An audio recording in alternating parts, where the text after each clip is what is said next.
प्रोजेक्टचं नाव आणि टॅगलाईन होती लक्ष्य मान शान कीर्तिमान. मान होता अरुणाचल प्रदेशचा, कारण ते पहिलं गिनीज होतं अरुणाचल प्रदेशचं. शान भारताची, कारण भारताच्या गिनीजमध्ये एकानी भर पडणार होती. आणि कीर्तिमान जगाचं, कारण ते विश्वविक्रम आहे. गिनीजकडून आलेली कंडिशन होती की किमान 1000 हेल्मेट वापरली पाहिजे आणि ती 1000 हेल्मेट एकमेकाला चिकटली पाहिजे सर्व बाजूने. आणि तवांगमध्ये करण्यामागे काही कारण होतं की ज्या तवांगवरती आज चीन आपला हक्क सांगतं अजूनही, तिथे काहीतरी केलं पाहिजे की ज्याला आंतरराष्ट्रीय मान्यता मिळेल आणि त्याच्यामध्ये तवांग इंडिया असं एस्टॅब्लिश होईल, म्हणून ते तवांगमध्ये करायचं होतं. आणि दुसऱ्या दिवशी ज्यावेळेला आम्ही त्याला भेटलो त्यावेळेला त्या ड्रायव्हरची जी काही अवस्था होती, मैं तो पुढे जायलाच तयार नाही. तो म्हणतो साहब जी क्या है, ये पहाड़ी तो हम नहीं चढ़ सकता है. एवढं ते डोंगर दऱ्यात, आणि त्याला ज्यावेळेला ते लक्षात आलं की इससे डबल ऊपर जाना है अभी, तो जायला तयार नाही पुढे. तो म्हणतो हम नहीं जाएगा.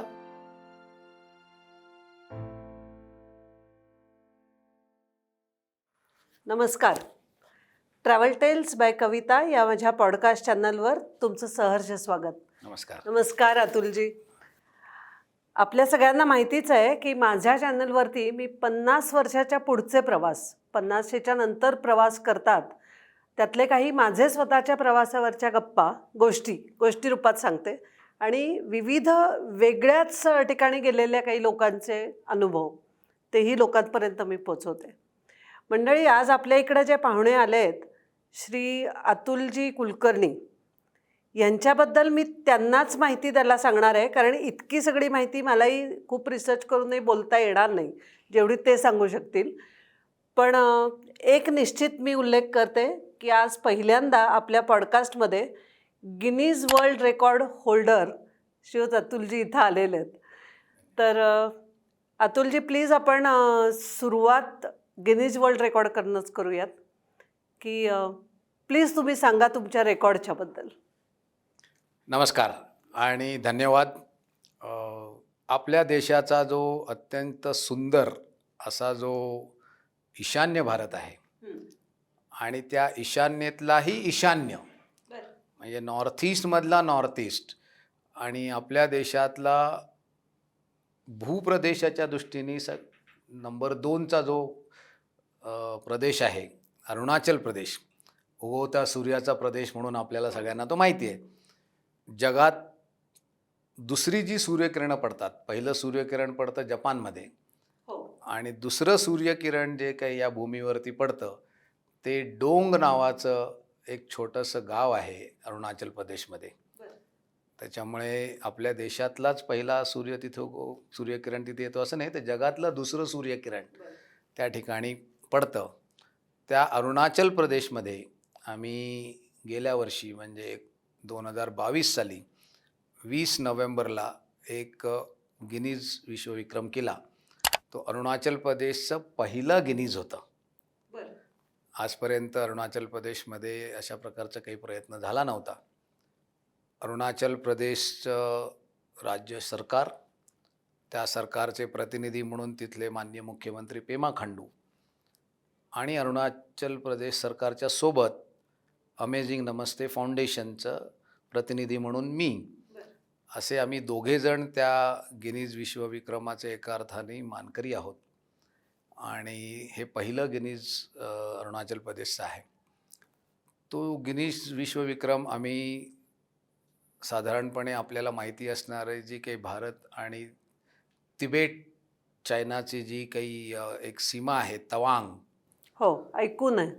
त्या तवांगमध्ये आम्ही हा विश्वविक्रम केला. तवांगची उंची समुद्रसपाटीपासून 10,500 फुटाची आहे.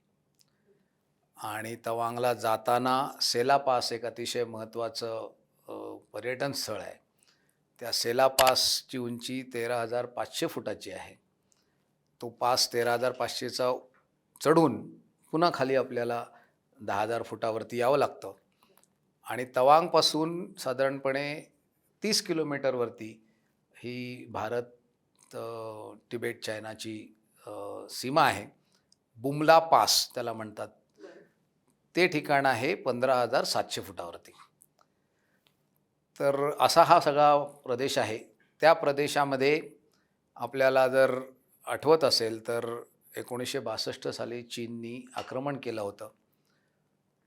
आणि साधारणपणे 17 ऑक्टोबर 1962 ते 20 नोव्हेंबर 1962 असे साधारणपणे महिनाभर त्या परिसरामध्ये चीनी सैन्य हे फिरत होतं. 20 नोव्हेंबर 1962ला चीनी सैन्याने बुमलामधून माघार घेतली. एका अर्थाने ते परत गेले.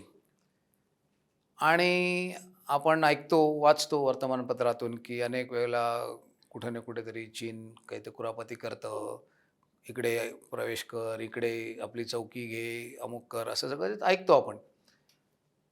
त्याला उत्तर म्हणून गेले काही वर्ष आपण एका अर्थाने खूप कणखर भूमिका घेतली आहे. आणि माननीय पंतप्रधान नरेंद्र मोदी यांचं एक वाक्य आलं होतं, एक स्टेटमेंट आलं होतं की आजचा भारत हा 1962चा भारत नाही आहे, आज का भारत 62 का भारत नाही आहे. तर आम्ही असा विचार केला की हे स्टेटमेंट म्हणून तर ठीक आहे, एक राजकीय नेत्यांनी आणि देशाच्या पंतप्रधानांनी ते स्टेटमेंट करणं योग्य आहे. परंतु प्रत्यक्ष जमिनीवरती एक सामान्य नागरिक म्हणून आपण याला ट्रान्सलेट कसं करू शकतो, आपण काय दाखवू शकतो, आपण काय करू शकतो. तर आम्ही आता सगळेजण या वयामध्ये आपण जेव्हा ते काही देशासाठी ऑलिम्पिक मेडल नाही मिळवून घेऊ शकत किंवा बाबा काही वर्ल्ड कप जिंकून नाही देऊ शकत, तर आपल्या टीमनी असं म्हटलं की आपण एक गिनीज करूया. तो पण विश्वविक्रम आहे, तर आपण गिनीज करूया. मग कुठे करूया? आणि मग त्याला हे आम्ही जोडलं की आज का भारत 62 का भारत नाही आहे. आणि मग विचार केला की मग तवांगमध्ये का नको? जर विश्वविक्रमच करायचा तर मग तवांगमध्येच करू. म्हणून तवांग मग आम्ही ते ठिकाण निवडलं आणि त्या ठिकाणी हा विश्वविक्रम करायचं ठरवलं. मग विश्वविक्रम करत असताना अनेक वेगवेगळे काय म्हणता येईल की पर्याय समोर आले. अनेक वेळेला आपण बघतो की जुना विक्रम मोडला आणि नवीन विक्रम केला, असं आपण अनेक वेळेला ऐकतो, वाचतो. आम्ही तोही विचार केला की नाही, आपण हे नाही करायचं, जुन्या कोणाचा विक्रम मोडायचा नाही, आपण नवीन विक्रमच करायचा. आणि म्हणून आम्ही मग त्याचा सगळा अभ्यास केला की असं काय असू शकतं की ज्याचं आजपर्यंत कुणीच केलेलं नाही.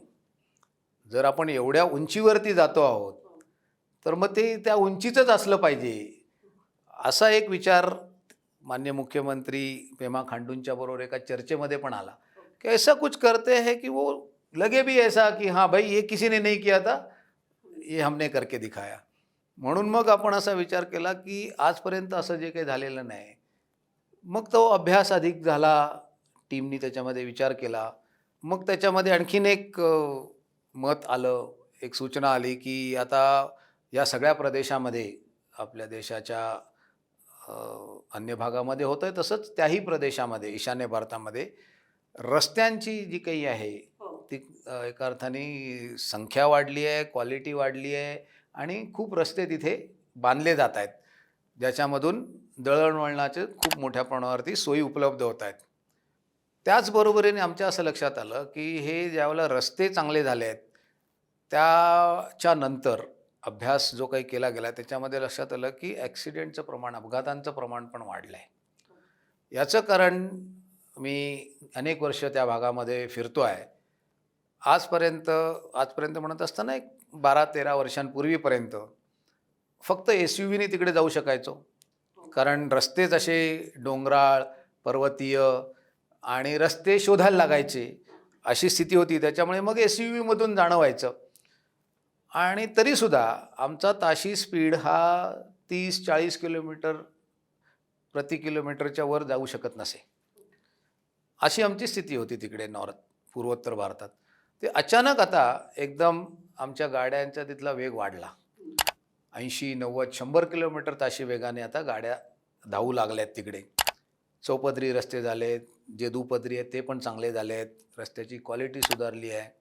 बॉर्डर रोड ऑर्गनायझेशन त्या ठिकाणी मोठ्या प्रमाणावरती रस्ते बनवत आहे, NHIDCL तिकडे रस्ते बनवत आहे. आणि त्याच्यामुळे अचानक आमचा तिथला वेग वाहनांचा वाढला आहे. साधारणपणे हे झालं की जी काही आर्थिक सुबत्ता येते, ती आर्थिक सुबत्ता आली त्याच्यामुळे मग दुचाकी वाहनं वाढली. दुचाकी वाहनं वाढली, परंतु या कोणाचे दुचाकी आणि चारचाकी दोन्ही चालकांचं प्रशिक्षण नाही आपल्याकडे, अशी काही पद्धत नाही दुर्दैवाने. त्याच्यामुळे मग कशीही वाहनं चालवायची. मग ते आजपर्यंत रस्ताच नव्हता, त्याच्यामुळे वाहनं चालवण्याचीच सवय तशी. मग आता रस्ते चांगले झालेत, परंतु तो डिवायडर 2 किलोमीटर लांब आहे, मला पलीकडे जायचं आहे, तर मी ते करतच नाही, मी उलट्या दिशेने वाहन चालवतो. असं पद्धत आपण बघतो अलीकडे, आपल्याकडे ते दिसतं खूप. आणि त्याच्यामुळे अपघातांचं प्रमाण जे आहे ते वाढलं आणि त्याच्यामुळे लोकांचे बळी जायला लागले. कारण ही स्पीड, जो 30-40 किलोमीटरच्या स्पीडमधला अपघात आणि 80-90-100 किलोमीटरच्या स्पीडमधला अपघात, याच्यामध्ये जो एक मूलभूत फरक आहे की त्या इम्पॅक्टमुळे मनुष्य मृत्युमुखी पडायला लागला. आणि रस्तेवरती डोंगरात पण खूप रस्ते झाले, मग त्या ठिकाणी लोकांचा कंट्रोल नाही राहत. विशेषतः दुचाकी जायला लागल्यावरती डोंगराळ प्रदेशामध्ये त्यांचा कंट्रोल तोल जायला लागला आणि त्याच्यामधून खूप तरुणांचे जीव जायला लागले. म्हणून मग आम्ही असा विचार केला की आपण रोड सेफ्टी, सडक सुरक्षा हा पण एक त्याच्यामध्ये विषय घेतला पाहिजे. अशा 3-4 गोष्टींचा त्याच्यामध्ये एका अर्थाने आपण मिलाफ केला, विचार केला आणि मग आपण हे गिनीज विश्वविक्रम करत असताना बाईकवरती वापरायची जी हेल्मेट्स असतात, जी शिरस्त्राण आपण म्हणतो, ती हेल्मेट्स वापरून आपण हे गिनीज विश्वविक्रम केला. त्याच्यामुळे ही नवीन कॅटेगरी गिनीजमध्ये तयार झाली की हेल्मेट्स वापरून एक वाक्य आम्ही पूर्ण बनवलं. ते पूर्ण वाक्य होणं गरजेचं होतं. बरोबर. म्हणजे मग त्याच्यामध्ये त्याला जे काही व्याकरणदृष्ट्या ते पूर्ण झालं पाहिजे वाक्य म्हणून, अशी त्याची गरज होती. आणि मग आम्ही विचार केला की मग आता काय करायचं, जर अशी त्याची सगळी आवश्यकता आहे आणि ही नवीन कॅटेगरी आहे, मग आम्ही आपले जे सल्लागार या विषयातले, गिनीजच्या विषयातले पुण्याचेच एक मिलिंद वेर्लेकर, बरोबर, मिलिंदला आपण याच्यामध्ये सगळ्या गोष्टींमध्ये एका अर्थाने पत्रव्यवहार गिनीजशी करायला सांगून त्याला विचारायला सांगितलं की काय करता येऊ शकेल, काय गाईडलाईन्स आहेत त्यांच्या वगैरे. तर ही कॅटेगरीच नवीन असल्यामुळे गिनीजला पण त्याच्या गाईडलाईन्स फ्रेम करायला खूप वेळ लागला. आणि मग त्यांनी आम्हाला त्या गाईडलाईन्स पाठवल्या की ती हेल्मेट्स अशी असली पाहिजेत की ती हेल्मेट्स ही नंतर वापरता आली पाहिजेत लोकांना, बायकर्सना. त्याच्यानंतर ही हेल्मेट्स ISI मार्कची असली पाहिजेत. ही हेल्मेट्स ही मॅन्युफॅक्चररकडनं डायरेक्ट तुमच्याकडे आली पाहिजेत, मध्ये कोणीही नसलं पाहिजे. तुम्ही कोणत्याही प्रकारचे त्याच्यामध्ये छेडछाड करू शकणार नाही. मॅन्युफॅक्चरर जसं देईल तसंच हेल्मेट तुम्हाला वापरायचं. तुम्हाला विशिष्ट प्रकारचे रंग पाहिजे असतील तर ते मॅन्युफॅक्चररनी करून दिले पाहिजेत, तसं सर्टिफिकेट मॅन्युफॅक्चररनी दिलं पाहिजे. अशा बऱ्याच काही त्यांच्या जे काही टर्म्स होत्या त्या सगळ्या टर्म्स आल्या आणि आपण असं ठरवलं की आपण जय हिंद वाक्य करू. याचं कारण पुन्हा गंमतशीर आहे. गंमतशीर असं आहे की 1962च्या युद्धाचा रेफरन्स आपण दिला आणि जवानांचं एका अर्थाने त्या ठिकाणी झालेली काही बलिदान, शहादत होती. मग एका अर्थाने आपल्या उत्तरेकडच्या शेजारी राष्ट्राला संदेश द्यायचा असेल तर आपण काय केलं पाहिजे, मग आपण जय हिंदच म्हटलं पाहिजे, जे जगात सगळ्यांना माहिती आहे. म्हणून मग ते जय हिंद वाक्य करायचं ठरवलं. आणखीन एक त्यातली महत्त्वाची गोष्ट आहे, अरुणाचल प्रदेशमध्ये राज्य सरकारचं कोणतंही ज्यावेळेला कम्युनिकेशन निघतं त्याच्यामध्ये ते जय हिंद लिहितात. हो, नाही हे अजिबातच कल्पना नाही म्हणजे इथे बाहेर कोणाला. त्याच्यामुळे ह्या सगळ्याच्या गोष्टींचा विचार करून असं ठरवलं की आपण जय हिंद असं वाक्य करू. आणि मग ते नुसतंच कुठल्याही हेल्मेटनी करता आलं असतं, तसंही न करता आम्ही ते आपल्या देशाच्या तिरंग्याचे जे 3 रंग आहेत त्या तिरंग्याच्या रंगाने ते हेल्मेट्स रंगवून ती हेल्मेट्स वापरली. असं तो आम्ही गिनीज विश्वविक्रम हा अरुणाचल प्रदेशमध्ये 20 नोव्हेंबर 1922ला आम्ही तो पूर्ण केला. आत्ता तुम्ही हे जेव्हा सांगताय तेव्हा जय हिंद आणि तिरंगा तिथं जे काही वाटलं असेल त्यावेळेस तुम्हाला आत्ता ऐकूनही काटा येतोय अंगावरती, खरंच सांगायचं तर. याच्यामध्ये किती लोक होते, म्हणजे किती हेल्मेट्सनी आणि किती रायडर्स, असं काय होतं? याच्यामध्ये गिनीजकडून आलेली कंडिशन होती की किमान 1,000 हेल्मेट वापरले पाहिजे. ओके. 1,000. 1,000. बाप. आणि ती 1,000 हेल्मेट एकमेकाला चिकटली पाहिजेत सर्व बाजूनी. बर. म्हणजे असं नाही की एक हेल्मेट इथे ठेवलं मग त्याच्यामध्ये 2 सेंटीमीटर जागा ठेवली मग पुढे दुसरं ठेवलं असं नाही. सगळी हेल्मेट्स एकमेकाला जोडली गेली पाहिजेत. म्हणजे वरून खालून डावीकडून उजवीकडून अशी ती एकमेकाला चिकटलेली असली पाहिजेत. अशी त्याच्यामध्ये कंडिशन होती. मग आम्ही बायकर्सशी बोललो की बाबा कशा प्रकारची हेल्मेट्स घेतली पाहिजेत. कारण आम्ही असं ठरवलं की ही हेल्मेट्स ज्यावेळेला आपण हे गिनीज विश्वविक्रम पूर्ण करू त्याच्यानंतर ही सगळी हेल्मेट्स आपण अरुणाचल प्रदेशमधल्या बायकर्सना द्यायची. सडक सुरक्षेचा जो काही आपल्याला कॅम्पेन करायचा आहे आणि जो तो काही तिथे संदेश द्यायचा आहे सगळ्या लोकांना, तरुणांना, तर त्याच्यासाठी म्हणून ही सगळी हेल्मेट्स आपण अरुणाचल प्रदेशमधल्या बायकर्सना द्यायची ठरवली. त्याच्यामुळे बायकर्सना विचारलं की कोणत्या प्रकारची हेल्मेट्स ही असली पाहिजेत. मग ते त्यांनी सांगितलं की ती फुल हेल्मेट पाहिजे ज्याच्यामध्ये पूर्ण चेहरा आणि सगळं सेफ्टी पूर्ण अशा प्रकारची ती हेल्मेट्स पाहिजेत असं ते झालं. त्याच्यामुळे 1,000 हेल्मेट्स कमीत कमी असले पाहिजेत असं त्याच्यामध्ये त्यांच्याकडून आलं. मग त्यांच्यानंतर आम्ही लॉजिस्टिक्सचा सगळा विचार करायला सुरू केला. आणि तवांग मगाशी जसं मी म्हटलं तसं हे 13,500 फुटावरती गेल्यानंतर 10,500 फुटावरती यायचं आहे खाली. म्हणजे 13,500 तरी किमान तुम्हाला वर जायचं आहे. आणि मग तिथला रस्ता आणि त्या सगळ्याचा विचार करून असं लक्षात आलं की एका विशिष्ट आकाराचा ट्रक हा वर जाऊ शकतो तवांगला. त्याच्यापेक्षा मोठा ट्रक तवांगला जाऊ शकत नाही. त्याच्यामुळे मग तो जो काही ट्रकचा आकार आहे त्या आकाराच्या ट्रकमध्ये किती हेल्मेट्स बसू शकतात असं पहिला निर्णय केला. आणि मग ते एका 3 तरुण आर्किटेक्ट आपल्या भगिनी आहेत ठाण्यातल्या गोडबोले अँड मुकादम असोसिएट्समध्ये काम करणाऱ्या.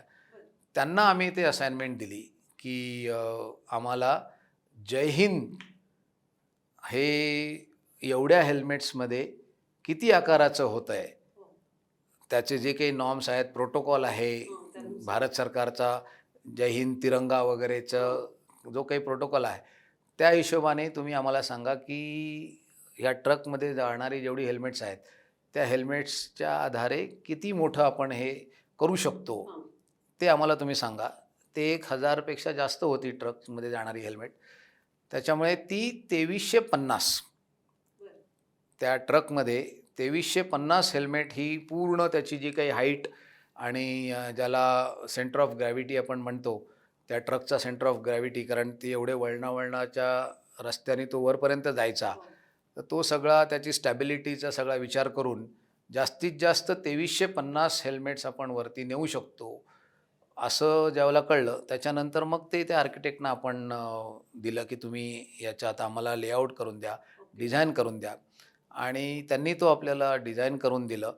प्रत्येक अक्षरामध्ये किती हेल्मेट्स असतील त्याचं पण गिनीजनी आपल्याकडून डिटेल मागितलं होतं. आणि त्याच्या इव्हॅल्युएशनमध्ये ते बघणार होते की तुम्ही जर जय हिंदच्या जेमध्ये जर आम्हाला सांगितलं आहेत की 138 हेल्मेट लागणार आहेत, त्या 138मधली हिरवी एवढी आहेत, पांढरी एवढी आहेत, केशरी एवढी आहेत, तर ती तेवढीच लागली पाहिजेत त्या रंगाची आणि पूर्ण जेमध्ये तेवढीच लागली पाहिजेत.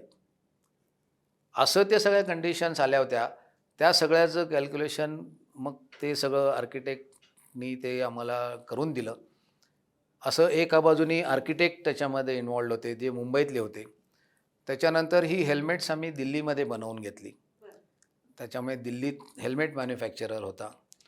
त्याच्यानंतर आम्ही त्याच्यासाठी फोटोग्राफर नागालँडवरून घेतले होते, नागपूरवरून घेतले होते. त्याच्यानंतर अन्य बाकीची जी सगळी टीम होती त्याचं त्या हेल्मेटचं फॉर्मेशन कसं करायला लागेल, किती वेळ लागतो प्रत्येक अक्षर बनायला, एक हेल्मेट एखाद्या बॉक्समधून काढून ते त्या हेल्मेटला जागेवरती ठेवण्यामध्ये किती वेळ लागतो याचं सगळं टाईम अँड मोशन स्टडी म्हणतात त्याला. असा टाईम अँड मोशन स्टडी लातूरमधल्या एक शाळा चालवणारा एक तरुण आहे यश बलदेवा म्हणून, त्यांनी त्याचं ते कॅल्क्युलेशन केलं. त्याच्यानंतर याची क्रिएटिव्ह टीम सगळी मुंबईमध्ये होती, ज्यांनी त्याचं क्रिएटिव्ह काम केलं. त्याच्यानंतर याचा लोगो, याची थीम, त्या प्रोजेक्टचं नाव, हे सगळं हिमाचल प्रदेशमध्ये सोलनमध्ये एक क्रिएटिव्ह काम करणारा मनुष्य आहे, त्यांनी ते काम केलं. या प्रोजेक्टला नाव त्याच्यामुळे दिलं गेलं लक्ष्य.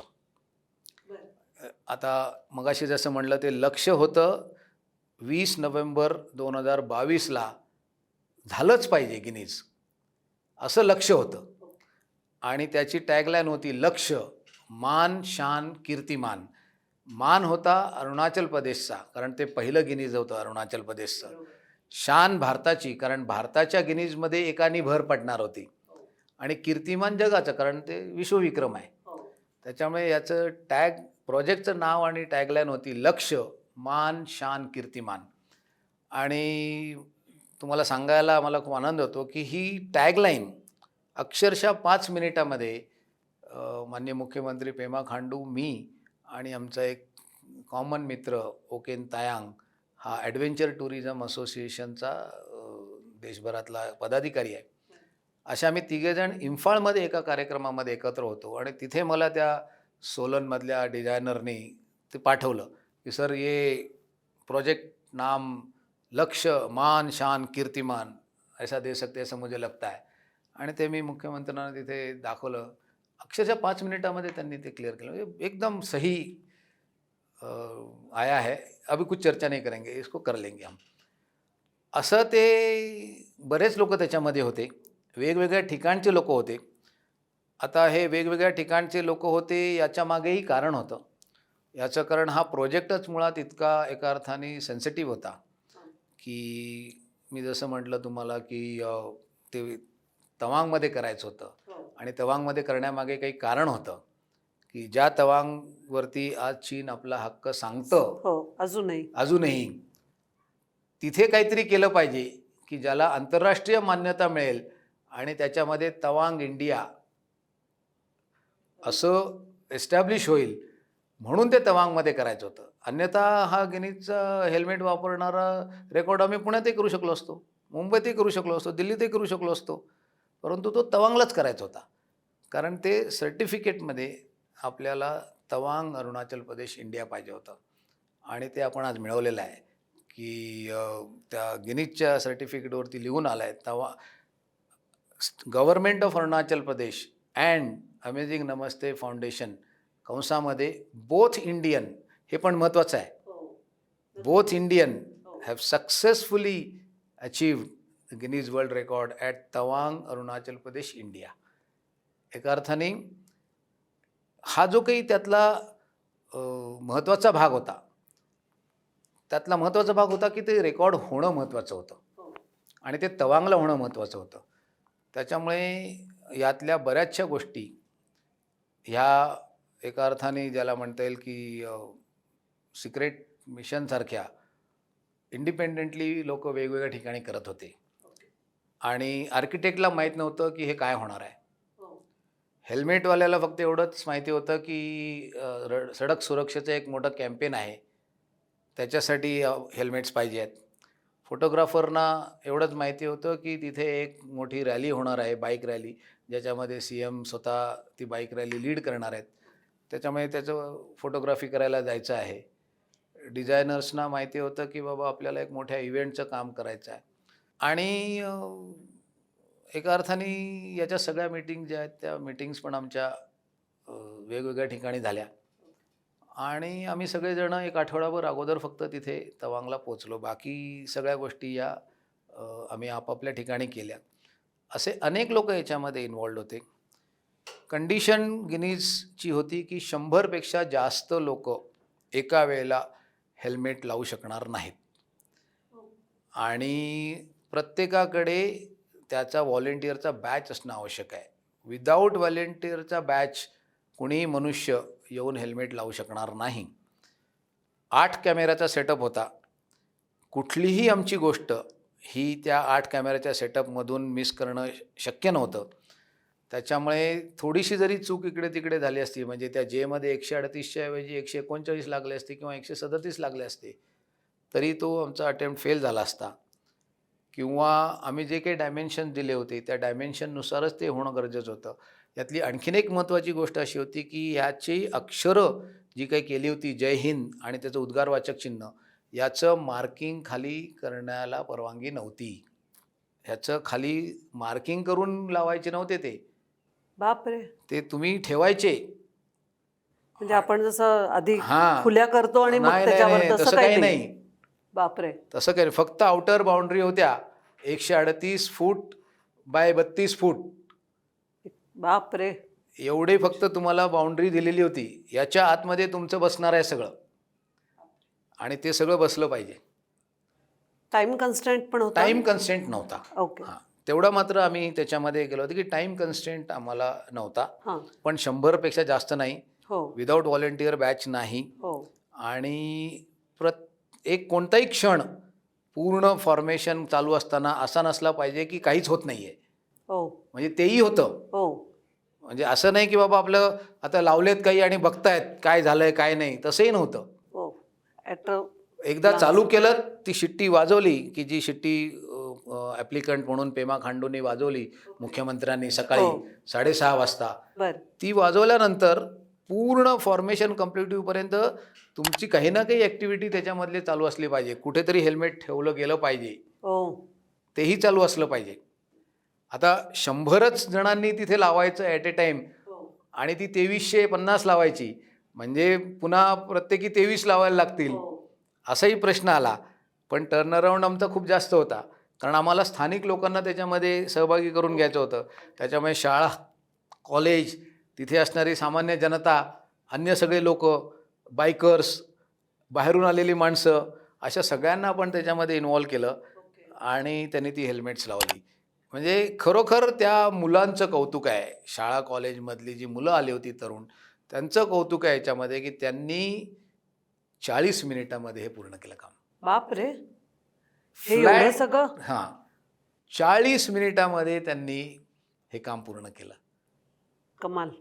फारच म्हणजे आणि त्या सगळ्या मुलांना आज त्यांच्याकडे तो गिनीज विश्वविक्रमाचा व्हॉलंटिअरचा बॅच आहे आणि मुख्यमंत्री पेमा खांडू आणि मी असं संयुक्त आम्ही सही केलेलं एक प्रशस्तीपत्र त्यांच्याकडे आहे. तुम्ही विचार करा की आज आयुष्यामध्ये केवढी मोठी कमाई खूपच. त्या मुलांची आहे की गिनीज विश्वविक्रम पहिला त्यांच्या राज्यातला आणि तो त्यांनी करून दाखवला आहे. त्यामुळे असे खूप लोक याच्यामध्ये इन्वॉल्ड होते.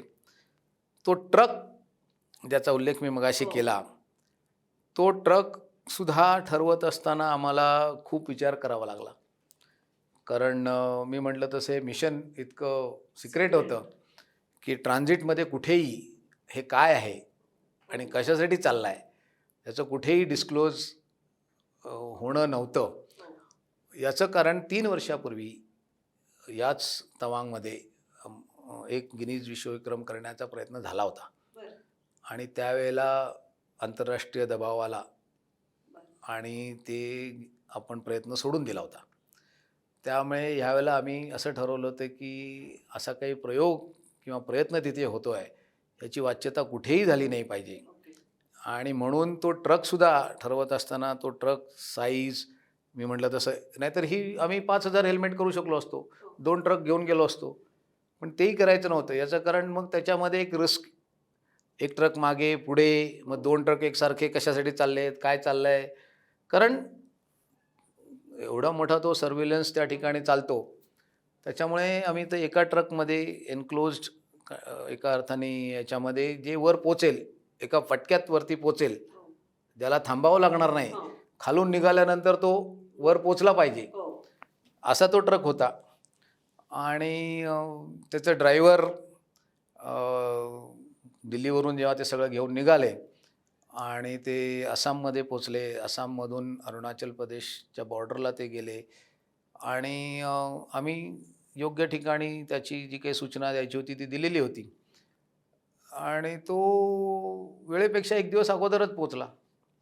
आम्ही त्याला सांगितलं होतं की आम्ही सगळेजण येणार आहोत, आमच्या सुमारासच तू तिथे पोच म्हणजे मग आम्ही तुला एस्कॉर्ट करून घेऊन जाऊ. तो 1 दिवस अगोदरच पोचला. आता मालकाने काय सांगितलं असेल माहिती नाही. त्याला मी विचारलं तर कैसे पहुंचे इतनी जल्दी आप? अरे नहीं हमको बताया गया था बहुत इम्पोर्टेंट है तो हम लोग दिन रात गाड़ी चला के आए, 2 ड्रायव्हर, बिलकुल कहीं रुके नाही. तो हम एक दिन पहिले पहुंच गए. वर तिथेपर्यंत तरी ठीक होतं. एंट्रीला आम्ही ते मॅनेज केलं की बाबा चला एक दिवस अगोदर पोचला आहे तर ते ट्रक वर गेला. दिरांग नावाचं एक गाव आहे तवांगला जात असताना, जिथे साधारणपणे सर्व प्रवासी किंवा पर्यटक हे थांबतात बर. वर जात असताना. कारण वर जात असताना तुम्हाला श्वसनाचा त्रास होतो. ओके. हळूहळू तुम्ही वर गेलं Altitude, पाहिजे. हां. ज्याला अल्टिट्यूड, हाय अल्टिट्यूड बरोबर. सिंड्रोम म्हणतात. त्याच्यामुळे बरेचसे पर्यटक हे दिरांगला थांबतात, बर बोमडीला किंवा दिरांगला थांबतात. बर. तसा हा ट्रक जो आहे तो बोमडिलाला पोचला. आणि जसा तो तिथे पोचला, हे नोव्हेंबरचे दिवस होते, जसा तो ट्रक तिथे पोचला, साधारणपणे 5,500-6,000 फुटाची उंची आहे त्याची, त्या ट्रक ड्रायव्हरला थंडी भरली. आणि समोर ते पर्वत, उंच पर्वत, दऱ्या आणि ते सगळं दिसायला लागलं. आणि त्या ड्रायव्हरने मला फोन केला, साहब जी हम आगे नहीं जाएगा.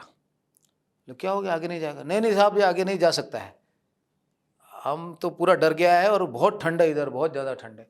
मतलब अरे आपको तो मालूम था तवांग जाना है, बताया था आपने, आपके मालिक ने भी बोला कि नहीं वो तो पहाड़ी पे चलता है गाड़ी, वो उसको मालूम है.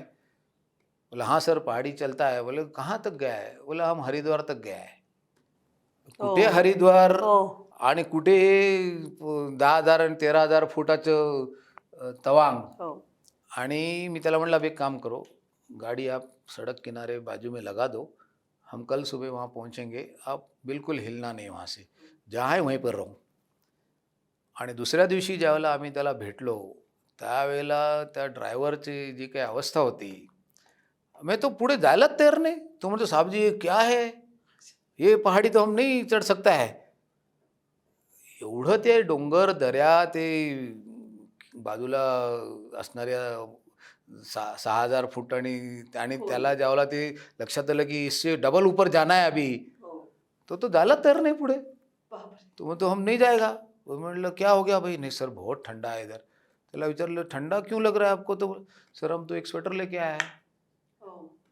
आता त्याला बिचारायला काही कल्पनाच नाही की काय आपण कुठे चाललोय आणि काय अभ्यास. अक्षरशः तो एका स्वेटरवरती आलेला ड्रायव्हर होता. मग आम्ही तिथे एक ड्रायव्हर अरेंज केला लोकल, आणि मग त्याच्याकडून आम्ही ते वर नेली गाडी. वर नेली तर नेली. आम्ही जसं तवांग शहरामध्ये त्या गावामध्ये एंट्री केली तर तवांग गावाच्या कमानीला ट्रक धडकला. कारण याच्यापेक्षा मोठा ट्रक आजपर्यंत त्या गावातच कधी आलेला नव्हता, किंवा एवढा ट्रक मोठा कधी आजपर्यंत त्या गावातच आलेला नव्हता.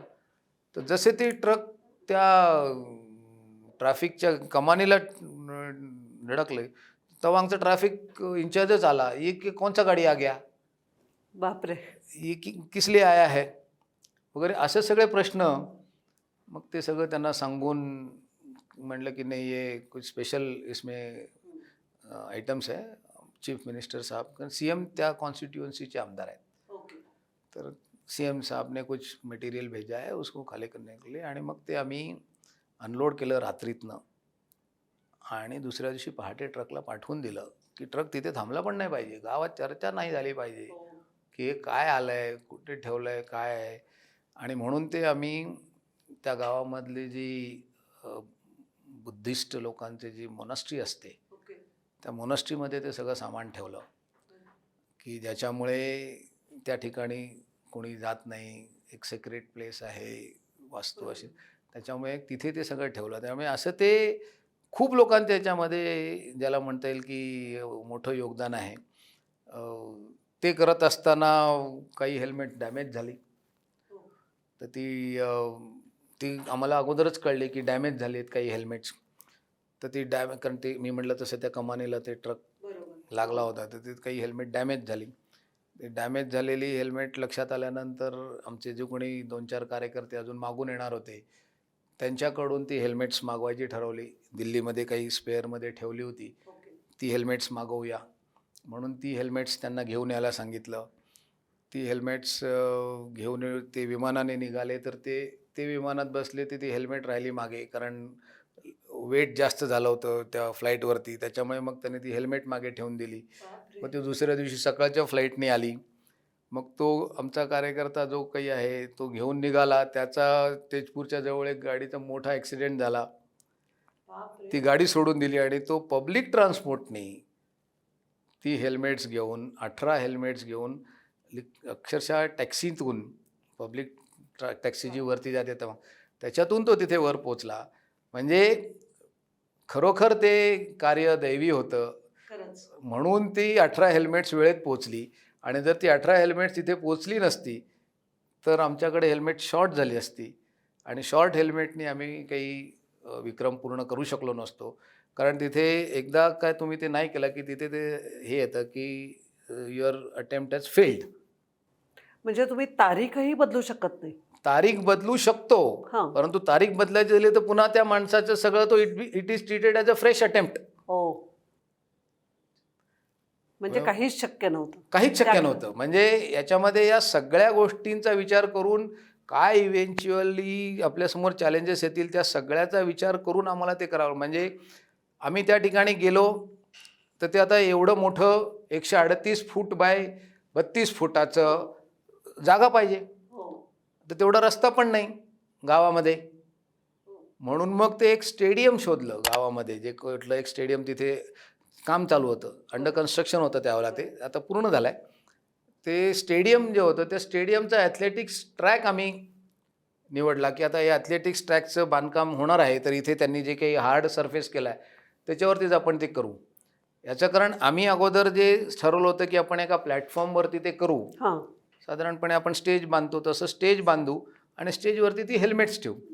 आम्ही ज्यावेळेला त्या गावामध्ये पोचलो आणि त्यांना सांगितलं की 138 बाय 32 फुटाचा आम्हाला एक स्टेज पाहिजे, तर तिथल्या गावातल्या सगळ्या कॉन्ट्रॅक्टर्सपासून कलेक्टर ऑफिसमधल्या लोकांनी सांगितलं, सर इतना तो पूरे तवांग डिस्ट्रिक्ट में आपको नहीं मिलेगा. इतना प्लाई ही नहीं है हमारे पास. वो तो प्लाई आपको नीचे से लाना पड़ेगा. अब नीचे से लाना पड़ेगा मतलब काही पण गोष्ट आणायची झाली तर किमान 3 दिवस खालून वर आणायचं असेल तर, कारण तो एका फटक्यामध्ये तेवढं अंतर कापून वर येऊ शकत नाही. तो स्टॉप घेत येणार. म्हणजे तेही त्यांच्यासाठी शक्य नव्हतं. म्हणून आम्ही ॲथलेटिक्स ट्रॅक जो होता तो ॲथलेटिक्सचा ट्रॅक आम्ही त्याच्यासाठी वापरायचं ठरवलं आणि मग त्याच्यावरती ते आम्ही केलं. मी म्हटलं तसं 138 बाय 32चे फक्त आउटर बाउंड्री एवढीच फक्त आखून घ्यायला तुम्हाला परवानगी होती. बाकी आतमधलं जे आहे ते सगळं तुम्ही तुमच्या पद्धतीने करायचं आणि ते तुम्ही जे डिझाईन दिलेलं आहे तसंच झालं पाहिजे. म्हणजे असं नव्हतं की तुम्ही कसंही लिहा. आधी जे सबमिट केलेलं आहे त्यानुसारच ते झालं पाहिजे. कमाल. असं ते एकूण त्याच्यामध्ये मी म्हटलं तसं खूप लोकांचा सहभाग, खूप लोकांचं त्याच्यामध्ये सहकार्य. आम्ही पोचलो आणि ज्यावेळेला लोकांना सांगितलं 3 दिवस अगोदर लोकांना तिथल्या स्थानिकांना सांगण्यात आलं की अशा प्रकारचं काही एक तिथे होणार आहे. तर त्यातल्या सीनियर तज्ज्ञ मंडळींनी सांगितलं बिलकुल चिंता मत करिए, एकदम ब्राईट सनी डे रहेगा. कारण वेदर हाही तिथला नोव्हेंबरचा अखेर केव्हाही बर्फ पडू शकतो, पाऊस होऊ शकतो, थंडी. परंतु त्याने झालेली चिंता मत करिए, अगले 7 दिन एकदम ब्राइट सनी है, मॉर्निंग एकदम क्लिअर रहेगी, कोई प्रॉब्लेम नाही. पण दुपारी 2 वाजता थंडी आणि अतिशय कडाक्याची थंडी सुरू व्हायची आणि ऑफकोर्स पहाटे 4 वाजता दिवस उजाडतो. त्याच्यामुळे सकाळी लवकर सगळं सुरू होतं. म्हणून आम्ही सकाळी 6:30ला तो सगळा सुरू केलं होतं आणि 8 वाजेपर्यंत आमचं सगळं पूर्ण झालं होतं. आणि कारण त्या 2350 बॉक्समधून ते हेल्मेट बाहेर काढायचं होतं. म्हणजे असं नव्हतं की ते हेल्मेट काढून ठेवायची अगोदर. ती सगळी प्रोसेस ही इन कॅमेरा होती. 2350 बॉक्स उघडायचे. मला सांगतो 2350 बॉक्स उघडून हेल्मेट बाहेर काढायला जास्त वेळ लागला लावण्यापेक्षा. लावणं सोपं झालं, पण ते सोपं झालं त्या मुलांच्यामुळे. कारण ते जे काही म्हणजे आपण खरं तर या गोष्टी सहज होतात म्हणून आपल्याला ते लक्षात येत नाही. परंतु त्या मुलांच्याकडे जी काही ती ज्याला म्हणता येईल की ती बघण्याची दृष्टी होती आणि हे कसं सहजपणाने करता येईल आपल्याला, हे जे काही कॅल्क्युलेशन त्यांनी केलं होतं त्या प्रत्येक 10 मुलांच्या मागे आपण एक आपला कोऑर्डिनेटर दिला होता आणि मग त्याच्यावरती आणखीन एक टीम होती जी त्याच्यावरती लक्ष ठेवून होती. पण त्या 10 मुलांचा जो कोऑर्डिनेटर होता, त्यांचं आपापसामध्ये जे काही बोलणं झालं, त्यांनी त्यामुळे प्रत्येक अक्षराने वेगवेगळ्या पद्धतीने ते कसं करायचं याचा अभ्यास करून ते ठरवलं. मग ती टीम रोटेट कशी करायची, कारण सगळ्यांना सगळं अनुभव मिळाला पाहिजे. नाहीतर नुसतेच फक्त मी इकडनं बॉक्समधून उचलून तुला देतोय, असं नाही झालं पाहिजे. मला पण हेल्मेट लावायचं आहे. त्याच्यामुळे ती ती पण टीम सगळ्या रोटेट करणं, त्यांचं रोलिंग होणं, ह्या सगळ्या गोष्टी. पण मी म्हटलं तसं त्या मुलांचं कौतुक आहे. म्हणजे आजकालची जी आपण मुलं म्हणतो, की त्यांना अशा प्रकारच्या काही गोष्टींचा अधिक सहज म्हणजे आपण जसं म्हणतो, की मोबाईल किंवा इंटरनेटचं त्यांना जास्त सहज कळतं आणि ते करू शकतात ऑपरेट. त्याचाच तो भाग आहे. म्हणजे त्यांच्या त्या स्टेज ऑफ माइंडचं कॉन्ट्रिब्युशन त्याच्यामध्ये खूप मोठं आहे आणि त्याच्यामुळे ते सहजपणाने शक्य झालं.